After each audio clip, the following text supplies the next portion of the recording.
ଆଉ ଏକ ନୂଆ କ୍ଲାସକୁ ମୋର ସମସ୍ତ ପାଠକ ମଣ୍ଡଳୀ ମାନଙ୍କୁ ପ୍ରଥମେ ମୁଁ ସ୍ୱାଗତ ଜଣାଉଛି। ଆଜି ଆମେ ସ୍ୱର୍ଗାରୋହଣ ପର୍ବ ସମ୍ପର୍କରେ ଆଲୋଚନା କରିବା। ସ୍ୱର୍ଗାରୋହଣ ପର୍ବ ସମ୍ପର୍କରେ ଆଲୋଚନା କରିବା ପୂର୍ବରୁ ଆମେ ସାରଳା ଦାସଙ୍କ ସମ୍ପର୍କରେ ସାମୂହିକ ଆଲୋଚନା କରିବା ପରେ ସିଧାସଳଖ ବିଷୟବସ୍ତୁକୁ ଆଲୋଚନା କରିବା। ପଞ୍ଚଦଶ ଶତାବ୍ଦୀ ଓଡ଼ିଆ ମାଟି ପାଇଁ ଏକ ପୂର୍ଣ୍ଣାଙ୍ଗ ସମୟ ଅଟେ। ଏହି ଶତକରେ ସାମାଜିକ, ସାଂସ୍କୃତିକ, ରାଜନୈତିକ, ଭୌଗୋଳିକ ସାରା ଭାରତବର୍ଷକୁ ପ୍ରଭାବିତ କରିଥିଲା। ଭାଷା ସାହିତ୍ୟ ମଧ୍ୟ ଓଡ଼ିଆ ମାଟିକୁ ସମୃଦ୍ଧ କରିଥିଲା। ଏହି ଶତକରେ ମାଟିର ମହାକବି ସାରଳା ଦାସ ଜନ୍ମଗ୍ରହଣ କରିଥିଲେ।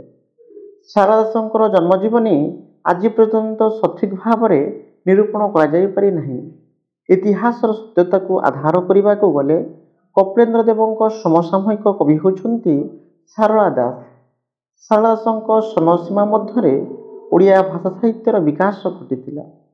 କପିଳେନ୍ଦ୍ର ଦେବଙ୍କ ରାଜତ୍ୱ ସମୟରେ ସାରଳା ଦାସ ଓଡ଼ିଆ ଗ୍ରନ୍ଥବଳୀ ରଚନା କରିବାକୁ ସୁବିଧା ସୁଯୋଗ ଅଥବା ସ୍ୱାଧୀନତା ପାଇଥିଲେ।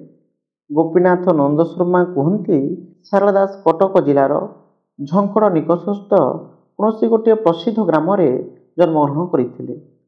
ସାରଳା ଦାସ ନିଜ ଗ୍ରାମ ସମ୍ପର୍କରେ ସୂଚନା ଦେବାକୁ ଯାଇ କୁହନ୍ତି, ଝଙ୍କଡ଼ ଗ୍ରାମରେ ମୋର ଅଟଇ ବସତି, ମୂର୍ଖଙ୍କ ଗୋଷ୍ଠୀରେ ସଦାଗଲା ଦିନରାତି।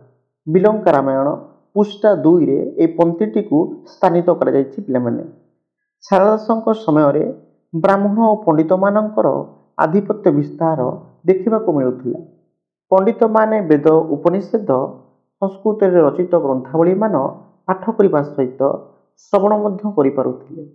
କିନ୍ତୁ ଶୂଦ୍ରମାନଙ୍କୁ ବେଦ ଉପନିଷେଦ ସଂସ୍କୃତରେ ରଚିତ ଗ୍ରନ୍ଥାବଳୀମାନ ପାଠ କରିବା ଶ୍ରବଣ କରିବା ନିଷେଧ ଥିଲା। ଯଦି କୌଣସି ଅମାନିଆ ଶୂଦ୍ର ଏସବୁକୁ ପାଠ କରେ ତାହେଲେ ବ୍ରାହ୍ମଣମାନେ ନିଜ ମନ ମୁତାବକ ଦଣ୍ଡ ପ୍ରଦାନ କରୁଥିଲେ। ସାରଳା ଦାସ ହେଉଛନ୍ତି ପ୍ରଥମ ଓଡ଼ିଆ କବି ଯିଏକି ବ୍ରାହ୍ମଣମାନଙ୍କୁ ଖାତିର କରିନଥିଲେ। ବେଦ ଉପନିଷେଦ ସଂସ୍କୃତରେ ରଚିତ ଗ୍ରନ୍ଥାବଳୀମାନ ପାଠ କରୁଥିଲେ ଏବଂ ନିଜସ୍ୱ ଶୈଳୀରେ ଏକାଧିକ ଓଡ଼ିଆ ଗ୍ରନ୍ଥାବଳୀମାନ ରଚନା କରୁଥିଲେ। ଏଥିପାଇଁ ସାରଳା ଦାସ ବ୍ରାହ୍ମଣମାନଙ୍କ ଦ୍ୱାରା ସମାଲୋଚିତ ହେଉଥିଲେ। ସାରଳା ଦାସ ବ୍ରାହ୍ମଣମାନଙ୍କ ଠାରୁ ରକ୍ଷା ପାଇବା ପାଇଁ ନିଜ ଗ୍ରନ୍ଥାବଳୀର ଆଦ୍ୟ ଭାଗରେ ଲେଖୁଥିଲେ, ମୁଁ ଜଣେ ମୂର୍ଖ, ଅଜ୍ଞାନୀ, ଅପଣ୍ଡିତ ଅଟେ, କିନ୍ତୁ ସାରଳା ଦେବୀ ଯାହା ମୋତେ କୁହନ୍ତି ମୁଁ ତାହା କେବଳ ରଚନା କରେ। ସାରଳା ଦାସ ଏଭଳି ମନ୍ତବ୍ୟ ପ୍ରଦାନ କରି ବ୍ରାହ୍ମଣମାନଙ୍କ ଠାରୁ ରକ୍ଷା ପାଇ ଯାଉଥିଲେ। ସାରଳା ଦାସ ରଚନା କରିଥିବା ଗ୍ରନ୍ଥାବଳୀ ଗୁଡ଼ିକ ଯଥା ମହାଭାରତ, ବିଲଙ୍କା ରାମାୟଣ, ସପ୍ତକାଣ୍ଡ ରାମାୟଣ, ଚଣ୍ଡୀପୁରାଣ ଇତ୍ୟାଦି। ସାରଳା ଦାସଙ୍କ ଲକ୍ଷ୍ମୀନାରାୟଣ ବଚନିକା ଏକ ଅପ୍ରକାଶିତ ଗ୍ରନ୍ଥାବଳୀ ଅଟେ। ସାରଳା ଦାସ ନିଜର କୃତିତ୍ୱର ପରିଚୟ ପ୍ରଦାନ କରିବାକୁ ଯାଇ କୁହନ୍ତି, ପ୍ରଥମେ ଶ୍ରୀରାମାୟଣ, ଦ୍ୱିତୀୟ ଭାରତ, ତୃତୀୟ ଲିଖନ କରି ଶ୍ରୀ ଭାଗବତ। ଚଣ୍ଡୀପୁରାଣ ପୃଷ୍ଠା 35ରେ ଏହି ପଂକ୍ତିଟିକୁ ସ୍ଥାନିତ କରିଛନ୍ତି ସାରଳା ଦାସ। ଏଠାରେ ଶ୍ରୀରାମାୟଣ ହେଉଛି ବିଲଙ୍କା ରାମାୟଣ, ଭାରତ ହେଉଛି ମହାଭାରତ ଓ ଶ୍ରୀ ଭାଗବତ ହେଉଛି ଦେବୀ ଭାଗବତ ବା ଚଣ୍ଡୀପୁରାଣ। ଓଡ଼ିଶା ରାଜ୍ୟ ସଂଗ୍ରହାଳୟରେ ସାରଳା ଦାସ କୃତ ସପ୍ତକାଣ୍ଡ ରାମାୟଣ ପୋଥି ଅଛି। ମାତ୍ର ଏହା ଉପରେ ଯଥେଷ୍ଟ ଆଲୋଚନା ହୋଇନଥିବାରୁ ଏହା କେତେକ ନିର୍ଦ୍ଦିଷ୍ଟ ବ୍ୟକ୍ତିବିଶେଷଙ୍କ ବ୍ୟତୀତ ଅନ୍ୟମାନଙ୍କ ନିକଟରେ ଅଜ୍ଞାତ। ବିଲଙ୍କା ରାମାୟଣ ଓ ସପ୍ତକାଣ୍ଡ ରାମାୟଣକୁ ସାରଳା ଦାସଙ୍କ କଥିତ ଶ୍ରୀରାମାୟଣରେ ଅନ୍ତର୍ଭୁକ୍ତ କରାଯାଇପାରେ। ସାରଳା ଦାସଙ୍କ ଅନ୍ୟ ଏକ ଶ୍ରେଷ୍ଠତମ ଗ୍ରନ୍ଥାବଳୀ ହେଉଛି ମହାଭାରତ। ଏହି ଗ୍ରନ୍ଥାବଳୀଟି ସାରଳା ଦାସଙ୍କୁ ଏକ ସ୍ୱତନ୍ତ୍ର ପରିଚୟ ପ୍ରଦାନ କରିବା ସହିତ ଗ୍ରନ୍ଥଟି ମଧ୍ୟ ବହୁ ଜନାଦୃତ ହୋଇଥିଲା। ସାରଳା ଦାସଙ୍କ ମହାଭାରତ 14 ଅକ୍ଷରୀ ବୃତ୍ତରେ ଲେଖା ହୋଇଛି।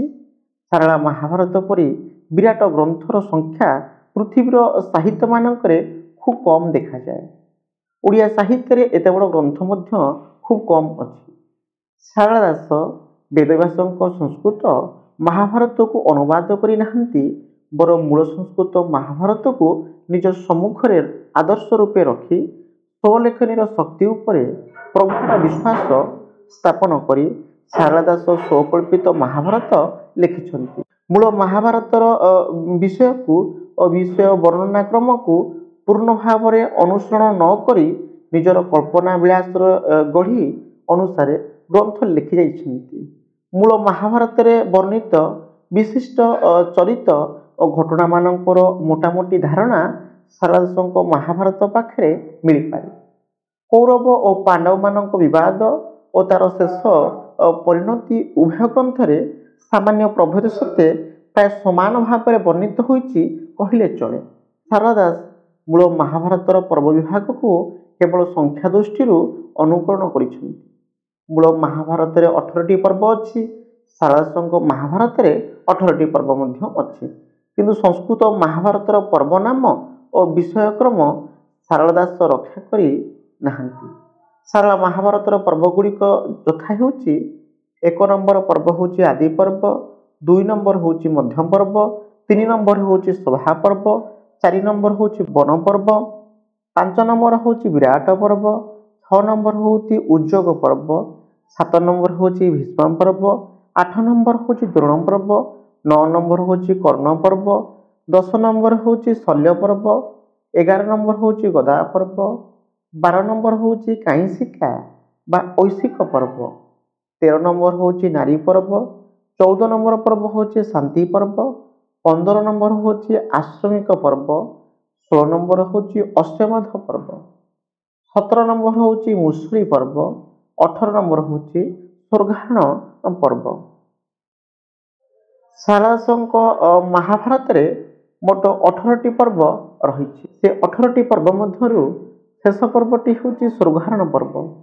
ସ୍ୱର୍ଗାରୋହଣ ପର୍ବରେ ମୁଖ୍ୟତଃ ପ୍ରଜାଙ୍କଠାରୁ ଯୁଧିଷ୍ଠିରଙ୍କର ବିଦାୟ, ପରୀକ୍ଷିତଙ୍କୁ ରାଜନୀତି ଶିକ୍ଷା ଦେଇ ରାଜଗାଦିରେ ଅଭିଷିକ୍ତ କରିବା ଠାରୁ ଆରମ୍ଭ କରି ସ୍ୱଶରୀରରେ ସ୍ୱର୍ଗଗମନ ପର୍ଯ୍ୟନ୍ତ ବର୍ଣ୍ଣନା କରାଯାଇଥିଲେ ହେଁ ସାରଳା ଦାସ ଏଥିରେ କିନ୍ତୁ ଅନେକ ନୂତନ କଥାବସ୍ତୁର ସଂଯୋଜନା କରିଛନ୍ତି, ଯେପରିକି ସୁବର୍ଣ୍ଣଚୂଡ଼ି ଓ କଳିଯୁଗର ବିବରଣ, ହରିସାହୁର କନ୍ୟା ସୁହାଣୀକୁ ଯୁଧିଷ୍ଠିରଙ୍କ ବିବାହ ଉତ୍ସବ ବେଳେ ଅର୍ଜୁନ ଯମଙ୍କୁ ବନ୍ଧନ ମୁକ୍ତ କରିବା କଥା, ପଞ୍ଚୁପାଣ୍ଡବ ଓ ଦ୍ରୌପଦୀଙ୍କର ମହାପ୍ରସ୍ଥାନ। ଏବେ ଆମେ ସ୍ୱର୍ଗାରୋହଣ ପର୍ବର କଥାବସ୍ତୁ ପିଲାମାନେ ଆଲୋଚନା କରିବା। ଆମେ ସ୍ୱର୍ଗାରୋହଣ ପର୍ବ କଥାବସ୍ତୁରେ ପ୍ରଥମେ ଦେଖିବା ସୁବର୍ଣ୍ଣଚୂଡ଼ି ଓ କଳିଯୁଗର ବିବରଣ। ସ୍ୱର୍ଗାରୋହଣ ପଥରେ ଯୁଧିଷ୍ଠିରଙ୍କ ଶୁଭ ପରିଣୟ, ତାପରେ ଆସିବ କପିଳାସରେ ଶିବ ପୂଜା, ତାପରେ ଆସିବ ପିଲାମାନେ କୃତିବାସ ଓ କୃତିବାସ ଦୈତ୍ୟ ସଂହାର, ତାପରେ ପିଲାମାନେ ଆସିବ ଆରେଡକ ଦୈତ୍ୟ ବଧ, ତାପରେ ଆସିବ ଦ୍ରୌପଦୀଙ୍କ ସ୍ୱର୍ଗଯାତ୍ରା ସମୟରେ ଘଟିଥିବା ଘଟଣା, ତାପରେ ସହଦେବଙ୍କ ସ୍ୱର୍ଗଯାତ୍ରା ସମୟରେ ଘଟିଥିବା ଘଟଣା, ନକୁଳଙ୍କ ସ୍ୱର୍ଗଯାତ୍ରା ସମୟରେ ଘଟିଥିବା ଘଟଣା, ଅର୍ଜୁନଙ୍କ ସ୍ୱର୍ଗଯାତ୍ରା ସମୟରେ ଘଟିଥିବା ଘଟଣା, ଭୀମସେନଙ୍କ ସ୍ୱର୍ଗଯାତ୍ରା ସମୟରେ ଘଟିଥିବା ଘଟଣା ଏବଂ ଶେଷରେ ଅର୍ଜୁନ ଆଉ ସ୍ୱାନ କେମିତି ସ୍ୱର୍ଗରେ ଯାଇ ପହଞ୍ଚି ପାରିଲେ, ସମୟାନୁକ୍ରମେ ଆମେ ଗୋଟିଏ ପରେ ଗୋଟିଏକୁ ଆଲୋଚନା କରିବା। ପ୍ରଥମେ ଆମେ ଦେଖିନେବା ସୁବର୍ଣ୍ଣଚୂଡ଼ି ଓ କଳିଯୁଗ ବିବରଣର କଥା। ତାଳଚେର ଜିଲ୍ଲାରେ ବୈତରଣୀ ନଦୀ ଅବସ୍ଥିତ। ବୈତରଣୀ ନଦୀ କୂଳରେ ବେଦପୁର ନାମକ ଗୋଟିଏ ଗାଁ ଥିଲା। ଏ ଗାଁରେ ସୁରେଶ୍ୱର ବ୍ରାହ୍ମଣ ଓ ତାଡ଼ପା କିରିସାଣୀ ନାମକ 2 ଜଣ ବ୍ୟକ୍ତି ବସବାସ କରୁଥିଲେ। ସୁରେଶ୍ୱର ବ୍ରାହ୍ମଣର 5 ମାଣ ଜମି ଥିଲା। ଏ ଜମିରେ ତାଡ଼ପା ନାମକ କିରିସାଣୀ କୃଷିକାର୍ଯ୍ୟ କରେ। ଦିନକର ଘଟଣା, ତାଡ଼ପା ଜମିରେ ହଳ କରୁଥିବା ସମୟରେ ଏକ ରତ୍ନଜାଲି ବା ସୁବର୍ଣ୍ଣଚୂଡ଼ି ପାଇଥିଲା। ରତ୍ନଜାଲି ପାଇବା ପରେ ଜମି ମାଲିକକୁ ରତ୍ନଜାଲି ଦେଇଛି ଓ ନିଜର ସଚଟକୁଣିଆକୁ ପ୍ରକାଶ କରିଛି। ଜମିର ମାଲିକ କିନ୍ତୁ ରତ୍ନଜାଲିଟିକୁ ଗ୍ରହଣ କରିନି, ଆଉ କହିଛି, ତୁମେ ଯେହେତୁ ପରିଶ୍ରମ କରୁଥିବା ସମୟରେ ରତ୍ନଜାଲିଟିକୁ ପାଇଛ, ଏହା ତୁମର ଅଟେ। ଉଭୟ ସତ୍ୟର ମାର୍ଗକୁ ଅନୁସରଣ କରିଛନ୍ତି। ଧର୍ମରାଜ ଯୁଧିଷ୍ଠିର ସେ ସମୟର ହସ୍ତିନାପୁର ରାଜ୍ୟର ରାଜା ଥିଲେ, ଯାହାଦ୍ୱାରା ପ୍ରଜାମାନେ ମଧ୍ୟ ନ୍ୟାୟବନ୍ତ ଥିଲେ। ପରବର୍ତ୍ତୀ ସମୟରେ ଦୁହିଁଙ୍କ ମନରେ ଅନେକ ପରିବର୍ତ୍ତନ ଆସିଛି, ଆଉ ଉଭୟ ସେହି ରତ୍ନଜାଲିଟିକୁ ନେବା ପାଇଁ ସଂଘର୍ଷ କରିଛନ୍ତି। କିନ୍ତୁ ସମାଧାନର ବାଟ ନ ବାହାରିବାରୁ ସେମାନେ ହସ୍ତିନାପୁର ରାଜାଙ୍କ ପାଖକୁ ଯାଇଛନ୍ତି। ସେତେବେଳକୁ ଅଭିମନ୍ୟୁଙ୍କ ପୁତ୍ର ପରୀକ୍ଷିତ ହସ୍ତିନାପୁରର ରାଜଗାଦିରେ ରାଜତ୍ୱ କରୁଥାନ୍ତି। ପରୀକ୍ଷିତଙ୍କୁ ନୀତିଶିକ୍ଷା ପ୍ରଦାନ କରୁଛନ୍ତି ଯୁଧିଷ୍ଠିର। ଏହି ସମୟରେ ସୁରେଶ୍ୱର ଓ ତାଡ଼ପା ଯାଇ ପହଞ୍ଚିଛନ୍ତି ଓ ସମସ୍ତ ଘଟଣାବଳୀ ପ୍ରକାଶ କରିଛନ୍ତି। ପରୀକ୍ଷିତଙ୍କୁ ସହଦେବ କହୁଛନ୍ତି, ଶ୍ରୀକୃଷ୍ଣ ଦେହତ୍ୟାଗ କରିବା ପରେ ସ୍ୱର୍ଗକୁ ଯାଇଛନ୍ତି। ସ୍ୱର୍ଗକୁ ଯିବା ପରେ ସ୍ୱର୍ଗରେ କଳିଯୁଗ ବନ୍ଧନ ହୋଇଥିଲା ଓ ପରେ କଳିଯୁଗ ବନ୍ଧନ ମୁକ୍ତ ହୋଇଛି। କଳିଯୁଗ ମୁକ୍ତ ହେବା ପରେ ପ୍ରଥମେ ଏହି ଦୁଇ ଜଣଙ୍କ ଉପରେ କଳିର ପ୍ରଭାବ ପଡ଼ିଛି, କାରଣ ଉଭୟ ସତ୍ୟର ମାର୍ଗ ଅନୁସରଣ କରିଥିଲେ ପ୍ରଥମେ, କିନ୍ତୁ ପରବର୍ତ୍ତୀ ସମୟରେ ଉଭୟ ମିଥ୍ୟାବାଦୀ ହୋଇଯାଇଛନ୍ତି। ସହଦେବଙ୍କଠାରୁ ପରୀକ୍ଷିତ ସମସ୍ତ ଘଟଣାବଳୀକୁ ଶ୍ରବଣ କରିବା ପରେ ଉଭୟଙ୍କୁ ନ୍ୟାୟ ଦେବାକୁ ଯାଇ କହିଛନ୍ତି, ହସ୍ତିନାପୁରର ରାଜ୍ୟରେ ଯେହେତୁ ସୁରେନ୍ଦ୍ର ବ୍ରାହ୍ମଣର ଜମି ଅବସ୍ଥିତ, ସେଥିରୁ ପାଇଥିବା ସୁବର୍ଣ୍ଣ ଚୁଡ଼ି ବା ରତ୍ନ ଜାଲିକୁ ରାଜକୋଷକୁ ଦାନ କରାଯାଉ। ଏହା ଥିଲା କଳି ପ୍ରବେଶର କଥା ବା ରାଜା ପରୀକ୍ଷିତଙ୍କ ଦ୍ୱାରା ସମାଧିତ ହୋଇଥିବା ନ୍ୟାୟ। ତାପରେ ଆମେ ଦେଖିନେବା ସ୍ୱର୍ଗାରୋହଣ ପଥରେ ଯୁଧିଷ୍ଠିରଙ୍କ ଶୁଭ ପରିଣୟ କିପରି ହୋଇଥିଲା। ଏହି ଉପାଖ୍ୟାନଟି ଶାରଳା ଦାସଙ୍କର ଏକ ଉଦ୍ଭଟ ପରିକଳ୍ପନା। ମହାପ୍ରସ୍ଥାନ ଯାତ୍ରୀ ପାଣ୍ଡବ ପାଞ୍ଚ ଭ୍ରାତା ଏବଂ ଦ୍ରୌପଦୀ ପରୀକ୍ଷିତଙ୍କୁ ରାଜପଦରେ ଅଭିଷିକ୍ତ କରି ବୈତରଣୀ ନଦୀ କୂଳରେ ଥିବା ଯାଜପୁର ବା ଧର୍ମପୁରୀରେ ରହିଲେ। ତାହାର ନିକଟବର୍ତ୍ତୀ ଅମରାବତୀ ନଗରରେ ହରିସାହୁ ଓ ବେଶ୍ୟାର ଏକ ସୁନ୍ଦରୀ 15 ବୟସ୍କା ସୁହାଣୀ କନ୍ୟା ଥିଲା। ଏହି କନ୍ୟାଟି ସମ୍ପର୍କରେ ଗଣକ ଭବିଷ୍ୟତବାଣୀ ଶୁଣାଇଥିଲେ ଯେ ସେ କନ୍ୟା ଭାଗ୍ୟବତୀ, କିନ୍ତୁ ବିବାହ କାଳରେ ତାହାର ମୃତ୍ୟୁ ହେବ। ତେଣୁ ହରିସାହୁ ତାହାକୁ ବିବାହ ନ ଦେଇ ରଖିଥିଲା। ପାଣ୍ଡବମାନେ ଯେତେବେଳେ ବିଜେ କଲେ, ହରିସାହୁ ଯୁଧିଷ୍ଠିରଙ୍କୁ କନ୍ୟା ସମର୍ପଣ କରିବା ବୋଲି ପ୍ରସ୍ତାବ ଦିଅନ୍ତେ ସେ ପ୍ରଶ୍ନଭରା ଆଖିରେ ସହଦେବକୁ ଚାହିଁଲେ। ତାପରେ ଚାରି ଭାଇ ସମ୍ମତି ପ୍ରକାଶ କରି ଯୁଧିଷ୍ଠିରଙ୍କୁ କହିଲେ, ଉଠିଣ ପ୍ରଲମ୍ବିତ ହୋଇଲେ ଚାରି ଭାଇ, ଏକଥାକୁ ଦେବ ନକର ତୁମ୍ଭେ ନାଇଁ। ସ୍ୱର୍ଗାରୋହଣ ପର୍ବ ପୃଷ୍ଠା 14ରେ ଏ ପନ୍ଥୀକୁ ଶାରଳା ଦାସ ସ୍ଥାନିତ କରିଛନ୍ତି। କିନ୍ତୁ ବୃଦ୍ଧାବସ୍ଥା ଏବଂ ରାଜ୍ୟଭୋଗ ତ୍ୟାଗ କରି ତୀର୍ଥପଥର ଯାତ୍ରୀ ଯୁଧିଷ୍ଠିର ଏଥିପାଇଁ ଅନିଚ୍ଛା ପ୍ରକାଶ କରିବାରୁ ସହଦେବ କହିଲେ, ଯାଚିଲା କନ୍ୟା ଯେ ଅର୍ଚିଲା ଭୋଜନ, ଏହା ଉପେକ୍ଷିଲେ ଦେବ କୁଳକୁ ଦୂଷଣ। ସ୍ୱର୍ଗାରୋହଣ ପର୍ବ ପୃଷ୍ଠା 14ରେ ଏ ପନ୍ଥୀଟିକୁ ପିଲାମାନେ ସ୍ଥାନିତ କରାଯାଇଛି। ତେଣୁ ଯୁଧିଷ୍ଠିର ସୁହାଣୀର ପାଣି ଗ୍ରହଣ କଲେ ଅଥବା ତାକୁ ବିବାହ କରିଛନ୍ତି। ଏ ସମୟରେ ପୂର୍ବ କଥିତ ଅନୁଯାୟୀ ଯମରାଜ ସୁହାଣୀର ପ୍ରାଣ ନେବା ଲାଗି ସେଠାରେ ଉପସ୍ଥିତ ହେଲେ। ସଙ୍ଗେ ସଙ୍ଗେ ଅର୍ଜୁନ ଯମକୁ ବନ୍ଦୀ କଲେ। ବିବାହ ଉତ୍ସବ ସମାରୋହରେ ସମାପନ ହେଲା। ସେଠାରେ ଧର୍ମ ରହିଥିବାରୁ ସେ ପୁରକୁ ଧର୍ମପୁର ନାମରେ ନାମିତ କଲେ। ହରିସାହୁର ଅନୁରୋଧରେ ଯମ ମୁକ୍ତ ପାଇଲେ। ସେ ପୁରକୁ ଯମ ଅମରାବତୀ ନାମରେ ନାମିତ କଲେ। ଆମେ ତାପରେ ପିଲାମାନେ ଦେଖିନେବା କପିଳାସରେ ଶିବ ପୂଜା କିପରି ହୋଇଥିଲା। ଯୁଧିଷ୍ଠିରଙ୍କ ନିର୍ଦ୍ଦେଶରେ ଭୀମ ଧର୍ମପୁରରୁ ଏକ ଭାର ଧାନଗୋଛା ଆଣିଲେ। ବନସ୍ତ ଭିତରୁ 7ଗୋଟି ବ୍ୟାଘ ଆଣି ତାଙ୍କ ଦ୍ୱାରା ଧାନ ମଳିଲେ। ମୁଥ ମାରି ସହସ୍ରେ ମାଣ ଚାଉଳ ଧାନରୁ ବାହାର କରି ସେହି ଚାଉଳରେ ଅନ୍ନ ରାନ୍ଧି ଶିଖରେଶ୍ୱରଙ୍କୁ ପରସିଲେ। ସେହି କପିଳାସ ଶିଖରେଶ୍ୱରଙ୍କଠାରେ ସୁହାଣୀ କନ୍ୟାକୁ ଶିବ ସେବାରେ ନିଯୁକ୍ତ କରି ଦ୍ରୌପଦୀ ଓ ପଞ୍ଚଭ୍ରାତାଙ୍କ ସହିତ ପୁଣି ସ୍ୱର୍ଗାରୋହଣ ପଥରେ ଅଗ୍ରସର କଲେ। ଶାରଳା ଦାସଙ୍କ ମହାଭାରତ ଅନୁଯାୟୀ ପାଣ୍ଡବମାନଙ୍କର ମହାଯାତ୍ରା ଆରମ୍ଭ ହୋଇଥିଲା ଓଡ଼ିଶାର ଢେଙ୍କାନାଳସ୍ଥିତ କପିଳାସରୁ। ତେଣୁ କପିଳାସ ପର୍ବତର ମାହାତ୍ମ୍ୟ ବର୍ଣ୍ଣନା କରିବାକୁ ଯାଇ ଶାରଳା ଦାସ କୁହନ୍ତି, ଚତୁର୍ଦ୍ଦଶୀ ଶିବରାତ୍ରିରେ ଯେ କପିଳାସେ ଜାଗନ୍ତି, ସେ ଲୋକ ଅନେକ ଦୋଷ କଲେ ତାକୁ ନଦେହରୁ ତ ଶାସ୍ତି। ସ୍ୱର୍ଗାରୋହଣ ପର୍ବ ପାଦ 43 ପୃଷ୍ଠା ନମ୍ବର 44ରେ ଏ ପନ୍ଥୀଟି ସ୍ଥାନିତ ହୋଇଛି। କୀର୍ତ୍ତବାସ ଓ କୀର୍ତ୍ତିବାସ ଦୈତ୍ୟର ସଂହାର କିପରି ହୋଇଥିଲା ତାପରେ ଆମମାନେ ଜାଣି ରଖିବା। ଭାନୁବନ୍ତ ଦୈତ୍ୟର 3 ପୁତ୍ର କୀର୍ତ୍ତନ, କୀର୍ତ୍ତିବାସ ଓ ଆରେଡ଼କ ଦୈତ୍ୟ। ଏକାମ୍ର କାନନରେ କୀର୍ତ୍ତ ଓ କୀର୍ତ୍ତବାସ ରହୁଥିଲେ, କିନ୍ତୁ ଆରେଡ଼କ ଦୈତ୍ୟ ପ୍ରାଚୀନ ନଦୀ କୂଳରେ ରହିଥିଲେ। କୀର୍ତ୍ତନ ଓ କୀର୍ତ୍ତିବାସଙ୍କ ଭୟରେ ଏକାମ୍ର ତୀର୍ଥକୁ କେହି ପଶିବା ପାଇଁ ସାହସ କରୁନଥିଲେ। ସେମାନଙ୍କୁ ବିନାଶ କରିବା ଉଦ୍ଦେଶ୍ୟରେ ଦିଗମ୍ବରଙ୍କ ଠାରୁ ଅନୁମତି ପାଇ ଦେବୀ ପାର୍ବତୀ ଗୋପାଳଣୀ ବେଶରେ ଦଧିନଉତି ବହନ କରି ଏକାମ୍ର କାନନରେ ପ୍ରବେଶ କଲେ। ଅସୁର ଦୁହେଁ ଦହି ଖାଇବା ପାଇଁ ଜଗତ ମୋହିନୀ ପାର୍ବତୀଙ୍କ ସହ ହାସ୍ୟ ପରିହାସ କରି ବସିଲେ। ଦଧି ପ୍ରଦାନ କରି ମହେଶ୍ୱରୀ କପିଳାସକୁ ପ୍ରତ୍ୟାବର୍ତ୍ତନ କଲେ। ଫଳରେ କାମ ଭଳରେ ବେନି ଭାଇ ଉତ୍କଣ୍ଠାର ସହିତ ପରଦିନ ପାର୍ବତୀଙ୍କୁ ଅପେକ୍ଷା କଲେ। ପରଦିନ ପାର୍ବତୀ ସର୍ବ ଅଳଙ୍କାର ଭୂଷିତା ହୋଇ ଅତି ଲାବଣ୍ୟମୟୀ କମନୟୀ ରୂପ ଧାରଣ କରି ଦୁଇ ଦୈତ୍ୟଙ୍କ ନିକଟରେ ଆସି ଉପସ୍ଥିତ ହେଲେ। ଦୁଇ ଭାଇ ପାର୍ବତୀଙ୍କୁ ଲୋଡ଼ନ୍ତେ ସେ ଗୋଟିଏ ଓଷା ଅଛି ବୋଲି କହିଲେ। ତେଣୁ ଦୁଇ ଭାଇ ତାଙ୍କର ସମସ୍ତ ମନୋବାଞ୍ଛା ପୂରଣ କରିବା ପାଇଁ ପ୍ରତିଶ୍ରୁତି ଦେବାରୁ ପାର୍ବତୀ କହିଲେ, ଦୁହିଁଙ୍କ କନ୍ଧେ ମୁଁ ପାଦ ଦେଖାଇବି, ହାତେ ହାତେ ଦେଇ ତୁମ୍ଭ ମୁଣ୍ଡ ମୁଁ ଧରିଥିବି, ବୁଲାଇବ ମୋତେ ତିନି କୋଣ ପରିଜନ୍ତେ, ଏତକ କଲେ ମୁଁ ତୁମ୍ଭ ଭରସା ଯୋଗେତେ।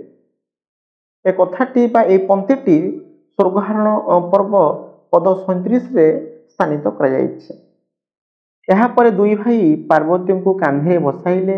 ଦେବୀ ତେଣୁ ଦୁଇ ଭାଇଙ୍କୁ ଭୂମିରେ ଚାପି ଦେଇ କହିଲେ, ସେ କୀର୍ତ୍ତନ ଓ କୀର୍ତ୍ତିବାସ କ୍ଷେତ୍ରକୁ ଯେଉଁ ଲୋକ ଆସିଛ ତାହାଙ୍କର ଅଧିଧର୍ମ ଏମାନେ ଗ୍ରହଣ କରିବେ। ଆଜି ପର୍ଯ୍ୟନ୍ତ ଭୁବନେଶ୍ୱର ଲିଙ୍ଗରାଜ ମନ୍ଦିର ବେଢ଼ା ଭିତରେ ଥିବା ଭୁବନେଶ୍ୱରୀ ଦେବୀଙ୍କ ସମ୍ମୁଖରେ ଦୁଇଟି ଶିଳାଖଣ୍ଡ କୀର୍ତ୍ତନ ଓ କୀର୍ତ୍ତିଦାସ ନାମ ଧାରଣ କରି ପଡ଼ି ରହିଛି ଓ ଲୋକମାନଙ୍କର ବିଶ୍ୱାସ ଯେ ତାହା ମଧ୍ୟ ଦେଇ ଗଲେ ସେଠାରେ ଅଧେ ଧର୍ମ ନଷ୍ଟ ହୁଏ। ଏହି କଥାକୁ କବି ସାରଳା ଦାସ ପୂର୍ବରୁ ବନପର୍ବରେ ମଧ୍ୟ ବର୍ଣ୍ଣନା କରିଛନ୍ତି। ଆରେଡ଼କ ଦୈତ୍ୟବଧ କିପରି ହେଲା ତାହା ମଧ୍ୟ ଆମେ ଜାଣି ରଖିବା। ପ୍ରାଚୀନ ନଦୀ କୂଳରେ ଆରେଡ଼କ ଦୈତ୍ୟ ରହୁଥିଲା। ପାଣ୍ଡବମାନେ ପ୍ରାଚୀନ ନଦୀ ତୀର୍ଥରେ ପ୍ରବେଶ କରି କୃଷ୍ଣବନ ମାଧବ ପ୍ରତିମା ଦର୍ଶନ କଲେ। ସେ ସମୟରେ ଆରେଡ଼କ ଦୈତ୍ୟ ଉଚ୍ଚ ସ୍ୱରରେ ରଡ଼ି କରି ଧାଉଁଥିଲା।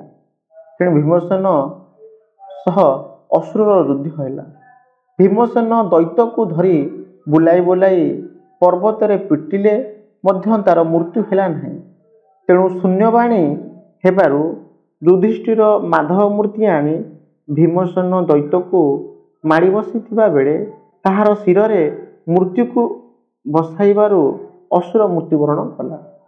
ସାରଳା ଦାସ ଅମରାବତୀ, କଟକ, ଧର୍ମପୁର, କପିଳାସ, ବିନ୍ଦୁସାଗର, ଚିତ୍ରବଳା, ପ୍ରାଚୀନଦୀ ପ୍ରଭୃତି ନାମକରଣ ସାର୍ଥକତା ପ୍ରତିପାଦନ ନିମିତ୍ତ ପାଣ୍ଡବମାନଙ୍କୁ ସେସବୁ ସ୍ଥାନକୁ ଆଣି ବହୁ କଳ୍ପିତ ଆଖ୍ୟାୟିକା ଅବତାରଣ କରିଛନ୍ତି। ମାର୍କଣ୍ଡ ଋଷି ବାନପ୍ରସ୍ଥ ବେଳେ ସେ ସମସ୍ତ ଅସ୍ତ୍ର ନିଷ୍ପ୍ରୟୋଜନ ବୋଲି କହି ସୂଚାଇଥିଲେ ଯେ ପଞ୍ଚଧନୁ 10 ଜଣ ଦେବତାଙ୍କ ଭଣ୍ଡାର। ଅସୁରମାନେ ତାହାକୁ ହରଣ କରି ନେବେ, କାରଣ ତୀର୍ଥ ବାସ ବେଳେ ତାହା ଶକ୍ତିହୀନ ହୋଇଯିବ। ତେଣୁ ବ୍ରହ୍ମା ଦୁର୍ବାସା ଋଷିଙ୍କୁ ଶସ୍ତ୍ରମାନ କପିଳାସକୁ ନେବା ପାଇଁ ପଠାଇଲେ। ଅର୍ଜୁନଙ୍କ ବ୍ୟତୀତ ସମସ୍ତେ 4 ଧନୁ ଅଷ୍ଟଦ୍ରୋଣ ଦୁର୍ବାସାଙ୍କ ହସ୍ତରେ ସମର୍ପଣ କଲେ। ତାହାକୁ ଦୁର୍ବାସା ଋଷି କୁବେର ଭଣ୍ଡାରରେ ନେଇ ଥୋଇଲେ। ତାପରେ ଅଗ୍ନି ବ୍ରାହ୍ମଣ ବେଶ ଧାରଣ କରି ଅର୍ଜୁନକୁ ଗାଣ୍ଡୀବ ଧନୁ ମାରିଲେ ଓ ଚେତାବନୀ ଶୁଣାଇ କହିଲେ ଯେ ଯଦି ନ ଦେବ ତାହେଲେ ତୁମର ଧର୍ମନାଶ ହେବ। ତାପରେ ଅଗ୍ନି ଅର୍ଜୁନଙ୍କ ସମ୍ମୁଖରେ ସ୍ୱରୂପ ପ୍ରକାଶ କଲେ। ଏହାପରେ ଯାଇ ଅର୍ଜୁନ ଗାଣ୍ଡୀବ ଧନୁ ଦ୍ରୋଣ ଅନଳରେ ନିକ୍ଷେପ କଲେ। ପ୍ରକାଶିତ ହୋଇଛି ଯେତେବେଳେ ପଞ୍ଚୁପାଣ୍ଡବ ମହାଯାତ୍ରା ଆରମ୍ଭ କରିଛନ୍ତି ସମୟାନୁକ୍ରମେ ତାଙ୍କର ସମସ୍ତ ଅସ୍ତ୍ରଶସ୍ତ୍ରକୁ ସମୁଦ୍ରରେ ଫୋପାଡ଼ି ଦେଇଛନ୍ତି। ପାଣ୍ଡବମାନେ ପୃଥିବୀ ପ୍ରଦକ୍ଷିଣ କରି ହିମାଳୟ ଆରୋହଣ ମାଧ୍ୟମରେ ସ୍ୱଦେହରେ ଉପସ୍ଥିତ ହେବେ ଏହି ଅଭିଳାଷ ପୋଷଣ କରିଥିଲେ। ଯାତ୍ରା କାଳରେ ଦ୍ରୌପଦୀ, ସହଦେବ, ନକୁଳ, ଅର୍ଜୁନ ଓ ଭୀମସେନ ପର୍ଯ୍ୟାୟକ୍ରମେ ଧରାଶାୟୀ ହେଲେ। କିନ୍ତୁ ଏକମାତ୍ର ଯୁଧିଷ୍ଠିର ସ୍ୱଦେହରେ କିପରି ସ୍ୱର୍ଗକୁ ଗଲେ ତାହା ଆମେ ସମୟାନୁକ୍ରମରେ ଜାଣିବା। ପ୍ରଥମେ ଆମେ ଦେଖି ରଖିବା ଦ୍ରୌପଦୀଙ୍କ ସ୍ୱର୍ଗଯାତ୍ରା ସମୟରେ ସେ କିଭଳି ମୃତ୍ୟୁବରଣ କରିଥିଲେ। ଯାତ୍ରା ପଥରେ ପ୍ରଥମେ ଦ୍ରୌପଦୀ ଆଘାତର ଶିକାର ହୋଇଛନ୍ତି। ହିମାଳୟର ଶିଳାବନ୍ଧୁ ପଥରେ ଦ୍ରୌପଦୀଙ୍କର ପଦସ୍ଖଳିତ ହୋଇ ସେ ଭୂପତିତା ହେବାରୁ ଏ ଶୋଚନୀୟ ଅବସ୍ଥା ଦେଖି ଭୀମଙ୍କର ପାଷାଣ ହୃଦୟ ତରଳିଗଲା। ସେ ଦ୍ରୌପଦୀଙ୍କୁ ସ୍ନେହାଲିଙ୍ଗନ କରି ଯୁଧିଷ୍ଠିରଙ୍କୁ ବାହୁଡ଼ି ଆସିବା ପାଇଁ ଅନୁରୋଧ କଲେ। କିନ୍ତୁ ଜୀବନ ବିରାଗୀ ଯୁଧିଷ୍ଠିର ଉତ୍ତର ଦେଇ କହିଲେ, ଆସ ଆସ ଭୀମ, ଛାଡ଼ ତାକୁ କୋଳ, ମାୟାମୋହ ବନ୍ଧନ ସେ ନ ହୋଇ ଏତେବେଳ। କେ କାହାର ସୋଦର, କେ କାହାର ଭାରିଜା, କେ କାହାର ପୁତ୍ରବନ୍ଧୁ, କେ କାହାର ଆତ୍ମଜା। ଯୁଧିଷ୍ଠିରଙ୍କ ଠାରୁ ଏସବୁ କଥା ଶୁଣିବା ପରେ ଭୀମସେନ ଦୁଃଖ ଜର୍ଜରିତ ହୋଇ ଯୁଧିଷ୍ଠିରଙ୍କୁ ଭର୍ତ୍ସନା କରି କହିଛନ୍ତି, ଏକା ସ୍ତ୍ରୀଏ ହୋଇ ସହିଲା ପାଞ୍ଚ କରି କର୍ଦ୍ଦଳି, ଏହାକୁ ଛାଡ଼ି ଯିବାକୁ ତୁମ୍ଭର ସତ କେହ୍ନେକ କଳି। ସ୍ୱର୍ଗାରୋହଣ ପଦ 38 ପୃଷ୍ଠା ନମ୍ବର 98ରେ ଏହା ପ୍ରକାଶ ପାଇଛି। ଜୀବନ ମରଣର ସେହି ଘଡ଼ିସନ୍ଧି ମୁହୂର୍ତ୍ତରେ ସୁଦ୍ଧା ଭୀମ ଦ୍ରୌପଦୀଙ୍କର ରୂପ ବର୍ଣ୍ଣନାରେ ମୁଖର ହୋଇ ଉଠିଛନ୍ତି। କିନ୍ତୁ ଏହାର ଉତ୍ତରରେ ଯୁଧିଷ୍ଠିର ଦ୍ରୌପଦୀଙ୍କର ଦୋଷ ନିର୍ଦ୍ଦେଶ କରି କହିଛନ୍ତି, ଯୁଧିଷ୍ଠି ବୋଇଲେ ସେ ଦ୍ରୌପଦୀ ବଡ଼ ଦୋଷୀ, ସୋଦର ପାରଣରେ କୌରବନ୍ତ ଅମରୁଷି। 15 ବରଷ କେଶବନ୍ଧନ ନ କଲା, 19 ଭାଇକୁ ବଧ କରି କେଶତ ବାନ୍ଧିଲା। ସ୍ୱର୍ଗାରୋହଣ ପର୍ବ ପୃଷ୍ଠା ନମ୍ବର 61ରେ ଏ ପଂକ୍ତିଟି ପ୍ରକାଶିତ। ଭୂପତି ଦ୍ରୌପଦୀଙ୍କ ଦୋଷ ପ୍ରଦର୍ଶନର ଏହି ମାନବିକ ଅନୁଶୀଳନ ଶାରଳା ଦାସ ନାରୀର ନାରୀତ୍ୱକୁ ପ୍ରକାଶ କରିଛନ୍ତି ତାର ମୋହିନୀତ୍ୱରେ, ତାର ହ୍ଲାଦିନୀ ଶକ୍ତିରେ। ଧନଞ୍ଜୟଙ୍କ ପ୍ରତି ସମହତ ପକ୍ଷପାତ ନିର୍ଦ୍ଦେଶ କରାଯାଇ ନାହିଁ। ଅବଶ୍ୟ ଏ ପ୍ରସଙ୍ଗଟିକୁ ଶାରଳା ଦାସ ସତ୍ୟାମ୍ବ ଉପାଖ୍ୟାନରେ ବର୍ଣ୍ଣନା କରି ଦ୍ରୌପଦୀ ମୁଖରେ କୁହାଇଛନ୍ତି, ଯୁଗତେ ଏ ମୋହର ଅଟନ୍ତି ପଞ୍ଚପତି, ଏକାମାତ୍ର ଅର୍ଜୁନରେ ମୋହର ଅଧିକ ପୀରତି। ଏହି ଦୋଷ ପାଇଁ ଶାରଳାଙ୍କ ଦ୍ରୌପଦୀ ଭୂପତିତା ହୋଇନାହାନ୍ତି। ତାହାର ଦୋଷଗ୍ରାହିତା ଓ ତାହା ହେଲେ ସୋଦର ନିଧନ। ଏହି ଦୋଷ ପାଇଁ ଶାରଳାଙ୍କ ଦ୍ରୌପଦୀ ଭୂପତିତା ହୋଇନାହାନ୍ତି। ତାଙ୍କର ଦୋଷଗ୍ରାହିତା ଓ ତାହା ହେଲେ ସୋଦର ନିଧନ। ତେଣୁ ସ୍ୱର୍ଗାରୋହଣ ପର୍ବରେ ଶାରଳାଙ୍କ ଦ୍ରୌପଦୀ ହୋଇଉଠିଛି ଏକ ସାଧାରଣ ମାନବୀ। ସେ ଯାଜ୍ଞସେନୀ ହେଲେ ମଧ୍ୟ ସେ ଜଣେ ନାରୀ ଅଟେ ବୋଲି ଆମେମାନେ କହିପାରିବା। ସମୟାନୁକ୍ରମେ ଯୁଧିଷ୍ଠିର ତାଙ୍କର ଦୋଷ ତ୍ରୁଟିକୁ ଆଲୋଚନା କରିଛନ୍ତି ଏବଂ ସେ ଆଗକୁ ଆଉ ଯାତ୍ରା କରିପାରିନାହାନ୍ତି। ଦ୍ୱିତୀୟରେ ଆସୁଛନ୍ତି ଆମର ସହଦେବଙ୍କର ସ୍ୱର୍ଗଯାତ୍ରା କିଭଳି ଥିଲା। ତାପରେ ଭୂପତିତ ହେଲେ ଭବିଷ୍ୟତର ଦ୍ରଷ୍ଟା ବିଦ୍ୱାନ ସହଦେବ। ଭୀମସେନ ତାହା ଦର୍ଶନ କରି ଯୁଧିଷ୍ଠିରଙ୍କୁ ଅନୁରୋଧ କରିଛନ୍ତି ଆଗକୁ ନ ଯାଇ ରହିବା ପାଇଁ। କିନ୍ତୁ ଯୁଧିଷ୍ଠିର କହିଲେ ଯେ କୌଣସି ବ୍ୟକ୍ତିକୁ ଆପଣା ସଦୃଶ ପ୍ରାଜ୍ଞ ବୋଲି ମନେ କରନ୍ତି ନାହିଁ, ସେହି ଦୋଷରୁ ହିଁ ସେ ଭୂପତିତ ହେଲେ। ଏଠାରେ ସହଦେବଙ୍କ ପତନର କାରଣ ଯୁଧିଷ୍ଠିରଙ୍କ ମୁଖରେ ଏହିପରି ବର୍ଣ୍ଣନା କରି କୁହାଯାଇଛି, ଜାଣିକରି ନ କହିଲେ ପଚାରିଲେ ଜଣାଇ, ପ୍ରାଣ ଅନ୍ତକାଳେ ନ କହି ସନ୍ଦେଶଇ, ଏହୁ ଯେବେ କହିଥାନ୍ତା ପଶା ଖେଳର ବେଳେ, ରାଜ୍ୟଭାର ଛାଡ଼ି କମ୍ପେ ଯାନ୍ତୁ ବନସ୍ତରେ। ସ୍ୱର୍ଗାରୋହଣ ପର୍ବ ପୃଷ୍ଠା 73ରେ ଏହି ପଂକ୍ତିଟି ସ୍ଥାନିତ ପାଇଛି। ଏଠାରେ ଶାରଳା ଦାସ ସହଦେବଙ୍କୁ ସବିଜ୍ଞ ତ୍ରିକାଳଭୂତ ଭବିଷ୍ୟତର ଜ୍ଞାତା ଭାବରେ ଚିତ୍ରିତ କରିଛନ୍ତି। କିନ୍ତୁ ତାଙ୍କର ଦୋଷ ତ୍ରୁଟିକୁ ପରିପ୍ରକାଶ କରିଛନ୍ତି ଏବଂ ସେହି ସକାଶୁ ସେ ଭୂପତିତ ହେଲେ ବୋଲି କହିଛନ୍ତି ଏବଂ ସହଦେବ ଆଉ ତାଙ୍କର ଆଗକୁ ଯାତ୍ରା କରିପାରିନାହାନ୍ତି। ନକୁଳଙ୍କ ସ୍ୱର୍ଗଯାତ୍ରା କିଭଳି ଥିଲା। ପରେ ଭୂପତିତ ହେଲେ ନକୁଳ। ସହଦେବଙ୍କ ପରେ ପରେ ନକୁଳ ଭୂପତିତ ହୋଇଛନ୍ତି। ନକୁଳର ଦୋଷ ଦର୍ଶାଇ ଯୁଧିଷ୍ଠିର କହୁଛନ୍ତି, ଆପଣା ସୁନ୍ଦରପଣ ଆପଣେ ଦେଖାଇ, ଏତକ ପାତକୀ କମ୍ପେ ରହିଥିବ ଏ ମହି। ଅର୍ଥାତ୍ ନକୁଳ ସର୍ବଦା ନିଜ ସୌନ୍ଦର୍ଯ୍ୟତାପୂର୍ଣ୍ଣ ଚେହେରାକୁ ନେଇ ଗର୍ବ କରୁଥିଲେ ଏବଂ ତାଙ୍କ ଭଳି ସୌନ୍ଦର୍ଯ୍ୟପୂର୍ଣ୍ଣ ପୁରୁଷ ଏ ପୃଥିବୀରେ ନାହାନ୍ତି ବୋଲି ସେ ଭାବୁଛନ୍ତି। ଏକଥା ଯୁଧିଷ୍ଠିର ଭୀମକୁ କହୁଛନ୍ତି। ଏଥିପାଇଁ ଆଜି ସେ ଭୂପତିତା ହୋଇଛନ୍ତି। ଏଇଠାରୁ ସେ ଆଉ ସ୍ୱର୍ଗଯାତ୍ରା ଆଗକୁ ଯାଇପାରି ନାହାନ୍ତି। ଏଇଠାରେ ସେ ରହିଯାଇଛନ୍ତି ବା ମୃତ୍ୟୁବରଣ କରିଛନ୍ତି। ତାପରେ ଅର୍ଜୁନଙ୍କୁ ସ୍ୱର୍ଗଯାତ୍ରା କିଭଳି ଥିଲା? ନକୁଳଙ୍କର ପରେ ପରେ ଅର୍ଜୁନଙ୍କର ପାଳି ଆସିଯାଇଛି। ଅର୍ଜୁନ ଦ୍ରୌପଦୀ ଏବଂ ଅନ୍ୟ ଭାଇମାନଙ୍କୁ ଏପରି ଭୂପତିତ ହେଉଥିବାର ଦେଖି ଶୋକ ସନ୍ତପ ହୋଇ ଭୂଇଁରେ ପଡ଼ିଗଲେ। ସେତେବେଳେ ଭୀମ ତାଙ୍କୁ କୋଳରେ ଧରି ଯୁଧିଷ୍ଠିରଙ୍କୁ କିଛି କ୍ଷଣ ଅପେକ୍ଷା କରିବା ପାଇଁ ଅନୁରୋଧ କଲେ। ତେଣୁ ଯୁଧିଷ୍ଠିର କହିଲେ, ଅର୍ଜୁନ କହିଥିଲେ ଏକ ଦିବସ ମଧ୍ୟରେ ଶତ୍ରୁମାନଙ୍କୁ ଦଗ୍ଧ କରିବେ, କିନ୍ତୁ ତାହା ସେ କଲେ ନାହିଁ। ତେଣୁ ସେହି ଶତ୍ରୁଭିମାନୀ ମିଥ୍ୟା ପ୍ରତିଜ୍ଞାବଶତଃ ପତିତ ହେଲେ। ପୁନର୍ବାର ଅନ୍ୟ ଏକ ଦୋଷ ଦର୍ଶାଇ କହିଲେ, ଅର୍ଜୁନ ଧନୁଧାରୀମାନଙ୍କ ମଧ୍ୟରେ ଅଗ୍ରଣ୍ୟ ବୋଲି ଅନ୍ୟ ଧନୁଧାରୀମାନଙ୍କୁ ଅବଜ୍ଞା କରନ୍ତି।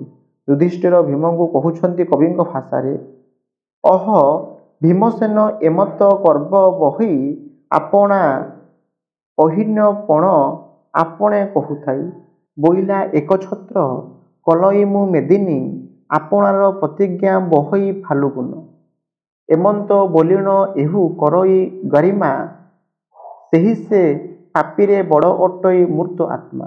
ଏହିଭଳି ଦୋଷ କରିଥିଲେ ବୋଲି ଆଜି ଯୁଧିଷ୍ଠିର ପରିପ୍ରକାଶ କରୁଛନ୍ତି। ଏତକ କହିସାରି ଯୁଧିଷ୍ଠିର ସ୍ୱଗନ୍ତବ୍ୟ ପଥରେ ଯାତ୍ରା କରିବାକୁ ଲାଗିଲେ। ଭୀମସେନଙ୍କ ସ୍ୱର୍ଗଯାତ୍ରା କିଭଳି ଥିଲା ତାହା ମଧ୍ୟ ଆମେ ଜାଣି ରଖିବା। ଯେତେବେଳେ ଭୀମସେନ ପତିତ ହେଲେ ସେ ଯୁଧିଷ୍ଠିରଙ୍କୁ କିଛି ସମୟ ବିଶ୍ରାମ ନେଇ ତାଙ୍କୁ ସାଙ୍ଗରେ ନେବା ପାଇଁ ଅନୁରୋଧ କଲେ। କିନ୍ତୁ ସେତେବେଳେ ଯୁଧିଷ୍ଠିର ଉତ୍ତର ଦେଇ କହିଲେ, ଯେ ଯାହାର ପୁଣ୍ୟ ଘେନି ସ୍ୱର୍ଗପୁର ଯାଅ, ଆସି ଯେବେ ନୁଆଇଲୁ ତୁନି ହୋଇ ସୁଅ। ଭୀମସେନ ନିଜର ଦୋଷତ୍ରୁଟି ସମ୍ପର୍କରେ ଜାଣିବା ପାଇଁ ଚାହିଁନାହାନ୍ତି, ବରଂ ସେ ଯୁଧିଷ୍ଠିରଙ୍କ ସହ ଯିବା ପାଇଁ ପ୍ରବଳ ଉଦ୍ୟମ କରିଛନ୍ତି, କିନ୍ତୁ ସମର୍ଥ ହୋଇପାରି ନାହାନ୍ତି। ସେହି ହିମଗିରିରେ ଦ୍ରୌପଦୀ ସମେତ ସହଦେବ, ନକୁଳ, ଅର୍ଜୁନ, ଭୀମସେନ ପତିତ ହେଲେ ବା ମୃତ୍ୟୁବରଣ କରିଛନ୍ତି। ଆଉ ଆଗକୁ ଯାତ୍ରା କରିପାରି ନାହାନ୍ତି।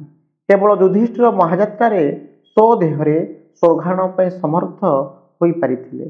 ଯୁଧିଷ୍ଠିର ଏକାକୀ ହିମବନ୍ତଗିରି ଊର୍ଦ୍ଧ୍ୱରେ ପହଞ୍ଚି ଏକ ଜୀର୍ଣ୍ଣ କୂପ ମଧ୍ୟରେ 96 ସହସ୍ର ନୃପ ନର୍କଗତି କରିଥିବାର ଦର୍ଶନ କଲେ। ସେହି ନୃପମାନେ ଯୁଧିଷ୍ଠିର ଦେବଙ୍କ ଦର୍ଶନ ଲାଭ କରି ନର୍କରୁ ମୁକ୍ତି ପାଇଲେ। ଯୁଧିଷ୍ଠିରଙ୍କର ଏକ ନର୍କ ଦର୍ଶନର କାରଣ ଦର୍ଶାଇ ଶାରଳା ଦାସ ଉଲ୍ଲେଖ କରିଛନ୍ତି, ଅସସ୍ତମା ହତ ବୋଲି ବୋଇଲେ ଯୁଧିଷ୍ଠି ନରକି ବା ଗୁଞ୍ଜରେ ବୋଲି ନ ଜାଣଇ ତୀର୍ଥ। ପିଲାମାନେ ଏଇ ଗୋଟିଏ ମିଛ କହିଥିଲେ ବୋଲି ସେ ନର୍କଗାମୀ କରିଛନ୍ତି, ଅର୍ଥାତ୍ ଯୁଧିଷ୍ଠିର ନର୍କଗାମୀ କରିଥିଲେ। ଏହି ମିଥ୍ୟା ଭାଷଣ ଜନିତ ଦୋଷରୁ ସେ ନର୍କ ଦର୍ଶନ କରିଥିଲେ। ଯୁଧିଷ୍ଠିର ଭାଇମାନଙ୍କୁ ପତିତ ହେବାର ଦେଖି ଶୋକସନ୍ତପ ଥିବାବେଳେ ଇନ୍ଦ୍ର ରଥରୂଢ଼ା ହୋଇ ତାଙ୍କୁ ସ୍ୱର୍ଗପୁରକୁ ନେବା ପାଇଁ ଆସି ପହଞ୍ଚିଥିଲେ। ଯୁଧିଷ୍ଠିରଙ୍କ ଅନୁଗାମୀ ଥିବା ଶ୍ୱାନଟିକୁ ପରିତ୍ୟାଗ କରିବା ପାଇଁ ଇନ୍ଦ୍ର ପରାମର୍ଶ ଦେଲେ।